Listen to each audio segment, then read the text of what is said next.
జూబ్లీహిల్స్ ఉప ఎన్నికకు సంబంధించిన పోలింగ్ జరుగుతుంది. మధ్యాహ్నం 1 గంట వరకు 31.94 31.94% నమోదైంది. అంటే 32% అధికారికంగా నమోదైంది.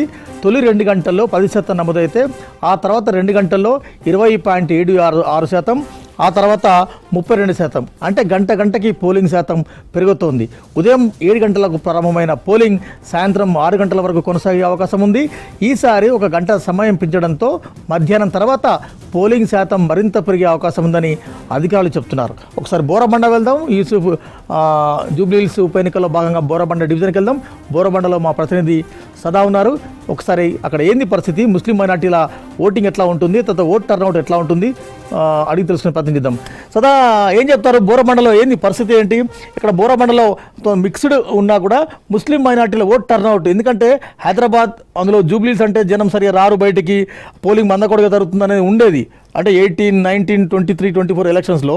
కానీ ఈసారి మధ్యాహ్నం 1 గంట లోపే 32% వచ్చిందంటే మనం పోలింగ్ పర్సెంట్ ఇంకా ఎక్స్పెక్ట్ చేయొచ్చా? ఎస్ వెంకట్, ఈసారి మాత్రం లాస్ట్ టైం తోటి కంపేర్ చేస్తే ఈసారి మాత్రం ఎక్కువగానే పోలింగ్ నమోదవుతుందని ఎక్స్పెక్ట్ చేయొచ్చు. ఎందుకంటే 2023 అసెంబ్లీ జనరల్ ఎలక్షన్స్ అప్పుడు 47.83% నమోదైంది. సో ఈసారి మధ్యాహ్నం 1 గంట వరకు అంటే ఫస్ట్ 6 అవర్స్లో మనకు ఆల్మోస్ట్ 31.94 అంటే 32% పోలింగ్ నమోదైంది. సో దీంతో ఈసారి మాత్రం లాస్ట్ టైం కంటే ఎక్కువగానే నమోదయ్యే అవకాశాలు ఉన్నాయని అధికారులు అయితే చెప్తున్నారు. సో ఈసారి ఓటింగ్ పెంచడానికి కూడా ఈవినింగ్ మరో గంట టైము ఎక్స్ట్రాగా పెట్టారు. సో ఎవ్రీ టైం మనకు మార్నింగ్ 7 o'clock నుంచి ఈవినింగ్ 5 o'clock వరకు మాత్రమే ఉంటుంది. కానీ ఈసారి ఈవినింగ్ 6 o'clock వరకు కూడా పోలింగ్ ఉన్నది కాబట్టి ఆ లాస్ట్ 1 hour అనేది క్రూషియల్. ఆ టైంలోనే ఎక్కువగా పోలింగ్ పెరిగే అవకాశం ఉంటుందని అధికారులు చెప్తున్నారు. సో మార్నింగ్ నుంచి గంటకు స్లైట్గా ఈ పోలింగ్ పర్సెంటేజ్ అనేది పెరుగుతున్నట్లు మనకు అధికారులు ఇచ్చిన ఈ లెక్కలు చూస్తే తెలుస్తుంది. సో ఫస్ట్ 2 hours మనకు 7 to 9 o'clock మధ్య 10.02% నమోదైంది. సో ఆ తర్వాత 9 to 11 ఈ 2 hours 10.74 నమోదైంది. ఆ తర్వాత 11 to 1 o'clock చూసుకున్నట్లయితే 11.18% ఓటింగ్ నమోదైంది. అంటే ఈ బ్రేక్అవుట్ 2 hours ఇస్తున్నారు కాబట్టి ఈ 2 hours కంపేర్ చేసుకుంటూ పోతే స్లోగా పెరుగుకుంటూ వస్తుంది. కానీ ఇప్పుడు మధ్యాహ్నం మాత్రం తగ్గే అవకాశాలు ఉన్నాయని అధికారులు చెప్తున్నారు. ఎందుకంటే ఆఫ్టర్నూన్ టైంలో ఇది లంచ్ టైం అవ్వడం, ఎవరు బయటికి రాకపోవడంతో ఈ మధ్యాహ్నం ఈ 2 hours 1 o'clock నుంచి 3 o'clock వరకు మాత్రం కొద్దిమేర ఈ ఓటింగ్ పర్సెంటేజ్ తగ్గే అవకాశాలు ఉంటాయి.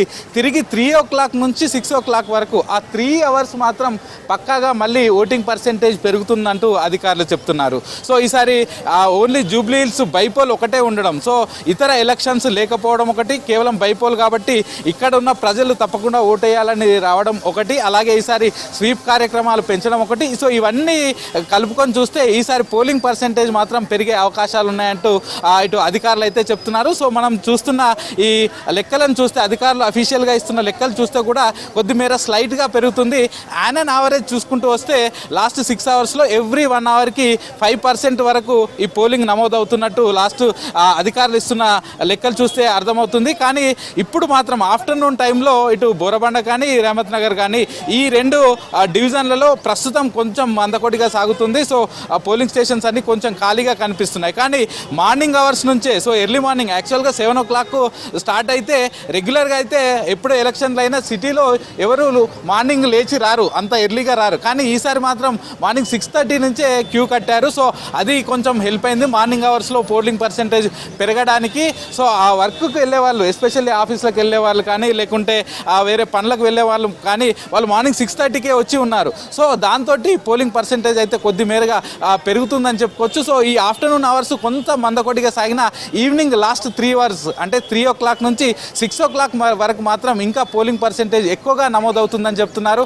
అలాగే 6 లోపు ఎవరైతే గేట్ లోపల ఉంటారో వాళ్ళందరికీ ఓటేసే అవకాశం కల్పిస్తాం. అది రాత్రి 9 అయినా 10 అయినా కూడా 6 o'clock లోపు గేట్ లోపల ఎవరెవరైతే ఉంటారో వాళ్ళందరికీ అవకాశం ఇస్తామని ఎన్నికల సంఘం అధికారులు అయితే అంటే ఈసారి మనం అంటే ఈ ఉప ఎన్నికల ట్రెండ్ అంటే పోల్ ట్రెండ్, ఓట్ ట్రెండ్ చూస్తే అంటే 400 పోలింగ్ కేంద్రాలు ఉన్నాయి. అంటే గతంతో పోలిస్తే పోలింగ్ కేంద్రాల సంఖ్య పెరిగింది. తర్వాత ప్రతి పోలింగ్ బూత్ 2000, 3000 ఉండేది. కానీ కేవలం 900 అంటే 1000 మాత్రమే ఓట్లున్నాయి. అందులో మైగ్రెంట్స్, కొంత వలస పోయిన వాళ్ళని పక్కన పెడితే ప్రతి పోలింగ్ కేంద్రంలో 500-600 మాత్రమే ఉంటారు. అంటే మనకి ఇక్కడ క్యూ లైన్లు ఎక్కడ కనిపించట్లేవు కదా అని.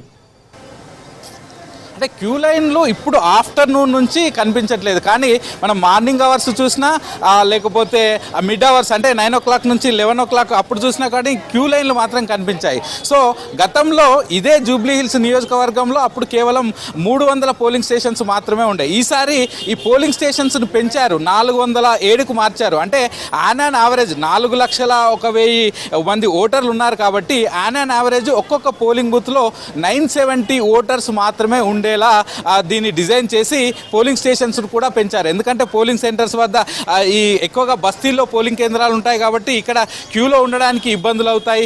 అలాగే ఇందులో ఉండే ఈ ప్రస్తుతం మనం చూస్తున్నాం కదా, ఇట్లాంటి వార్డ్ ఆఫీసెస్ కానీ స్కూల్స్ కానీ ఇరుకిరుకుగా సందుల్లో ఉంటాయి కాబట్టి ఎక్కువ మంది ఓటర్లు వస్తే ఇబ్బంది అవుతుంది. కాబట్టి ఎక్కువ ఈ పోలింగ్ స్టేషన్లను పెంచి దానిలో ఉన్న ఓటర్లను తగ్గించారు. సో దీని ద్వారా మనకు ఎక్కువగా పోలింగ్ లైన్స్ కనబడట్లేదు, కానీ ఓటింగ్ పర్సెంటేజ్ మాత్రం ఇప్పటి వరకు అవుతుంది.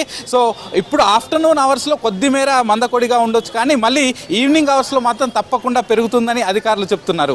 వెంకట్ సార్, అంటే కొన్ని రాజకీయ పార్టీలు అంచనా వేస్తున్నాయి, అంటే బోరబండ, యూసుఫ్గూడ, షేక్పేట, అదేవిధంగా ఇంకొన్ని ప్రాంతాల్లో అంటే ముస్లిం మైనార్టీల ఓట్ టర్నౌట్ ఎట్లా ఉంది? సో ముఖ్యంగా ఈ బోరబండ కానీ రహమత్ నగర్ కానీ ఈ రెండు ప్రాంతాలు అయితే ఎక్కువగా బస్తీలు ఉంటాయి. సో ఈ బస్తీ ఓట్లు మాత్రం పక్కాగా పడతాయని వీళ్ళైతే భావిస్తున్నారు. ఎందుకంటే మైనార్టీలు కానీ లేకపోతే బస్తీ ప్రజలు కానీ తప్పకుండా తమ ఓటును ఉపయోగించుకుంటారు. సో కొంతమంది యువకులు కానీ చదువుకున్న వాళ్ళు కానీ ఐటీ ఎంప్లాయీస్ కానీ వాళ్ళు కొంతమంది ఉద్యోగాల కోసం వాళ్ళకు హాలిడే ఇవ్వకపోవడం, అంటే యాక్చువల్గా ఇప్పుడు ఏం చేశారంటే ఈ ఎలక్షన్స్కి జూబ్లీ హిల్స్ వరకు అన్ని షాప్స్ క్లోజ్ చేయాలి, అన్ని ఆఫీసెస్ క్లోజ్ అని ఇచ్చారు. కానీ జూబ్లీ హిల్స్లో ఉండేవారు ఎక్కువగా ఐటీ ఎంప్లాయీస్ వేరే ఇప్పుడు మాదాపూర్లోనో హైటెక్ సిటీలోనో గచ్చిబౌలిలోనో ఆఫీసు వాళ్ళది ఉంటుంది కాబట్టి అక్కడ యాజ్ యూజువల్గా వాళ్ళ యాక్టివిటీస్ నడుస్తాయి కాబట్టి వాళ్ళు ఆఫీస్కి వెళ్ళాల్సి ఉంటుంది. సో అట్లాంటి వాళ్ళు ఓటు వేయకపోవచ్చు, లేకపోతే కొందరు పాష్గా ఉండేవాళ్ళు అట్లాంటి వాళ్ళు ఓటు వేయకపోవచ్చు. కానీ ఈ బస్తీలో ఉన్న ప్లేసెస్లో మాత్రం తప్పకుండా